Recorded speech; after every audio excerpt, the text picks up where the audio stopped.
പേഷ്യന്റിന്റെ അമ്മയാണ്. അവരുടെ കഴുത്തിലെ മാല പിടിച്ച് കഴുത്ത് മുറിഞ്ഞു. ബാക്കി 8 പവന്റെ മാലയാ, 3 പവനെ കിട്ടിയിട്ടും ബാക്കി കള്ളനെടുത്തുകൊണ്ട്. അതുകൊണ്ട് നിങ്ങൾ 10,000 കാര്യങ്ങളൊക്കെ ഇട്ടോ, പക്ഷെ മൊബൈൽ പോയാലും കൂടെ നിങ്ങൾക്ക് കിട്ടും.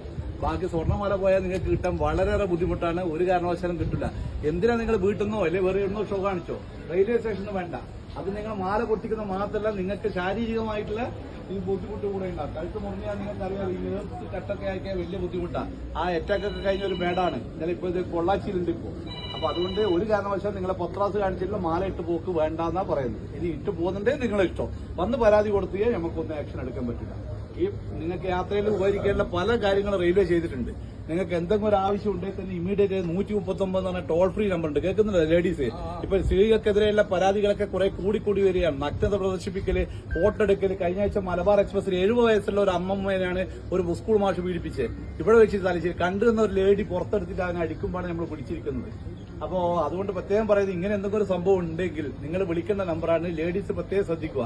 ആർക്കെങ്കിലും ഈ കൂടിയിരുന്നോട്ടർക്ക് അറിയാം നമ്പർ അറിയാവാ? ടോൾ ഫ്രീ നമ്പർ ആർക്കെങ്കിലും അറിയാവാ? വളരെ മോശം തോന്നുന്നത് 130. നമ്മൾ ദിവസവും തലശ്ശേരിന്നോ എല്ലാ സ്റ്റേഷനും ക്ലാസ് എടുത്ത് വെച്ചാൽ വിടുന്ന എല്ലാവരും.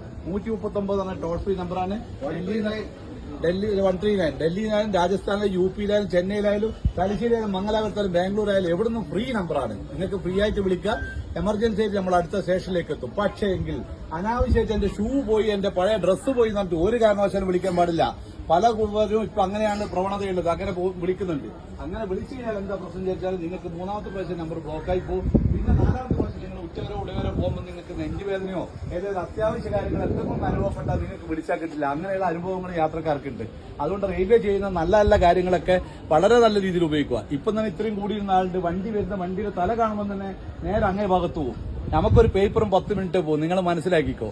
അതായത് നമുക്കൊരു പേപ്പറും 10 മിനിറ്റ് ഈ പോസ്റ്റ്മോർട്ടത്തിന്റെ കാര്യങ്ങളൊക്കെ എഴുതലും അത് ബോഡി വീട്ടിൽ കൊണ്ടൊക്കെ ഇല്ലു. വീട്ടിലും കൂടി നമ്മൾ കൊണ്ടുപോയില്ല. അതിലും ബാക്കി ഹോസ്പിറ്റലിൽ അധികം കൊണ്ടുപോകും. അതുകൊണ്ട് അങ്ങനെയുള്ള മരണം നിങ്ങളെ മക്കളെയും നിങ്ങൾ ക്ഷണിച്ചു വരുത്തണ്ട. തിരിച്ചറിയാൻ പറ്റാത്ത ആർക്കും കാണുന്നുണ്ടെങ്കിൽ ഞാൻ മൊബൈലിൽ കാണിച്ചു തരാം. വളരെ വളരെ ദയനീയമായ സംഭവങ്ങളാണ് ഈ അടുത്ത കാലത്ത് നടന്നുകൊണ്ടിരിക്കുന്നത്. നിങ്ങൾക്ക് ഒറ്റയ്ക്ക് ലേഡീസിനെ യാത്രയാക്കാൻ പലരും പറയും റെയിൽവേയിൽ മക്കളെ ഒറ്റയ്ക്ക് യാത്രയാക്കാൻ പറ്റൂല, അല്ലെങ്കിൽ പേടിയെ. ഇപ്പൊ ഒരു പേടിക്കേണ്ട ഒരു ആവശ്യമില്ല. നമ്മൾ നിങ്ങളെ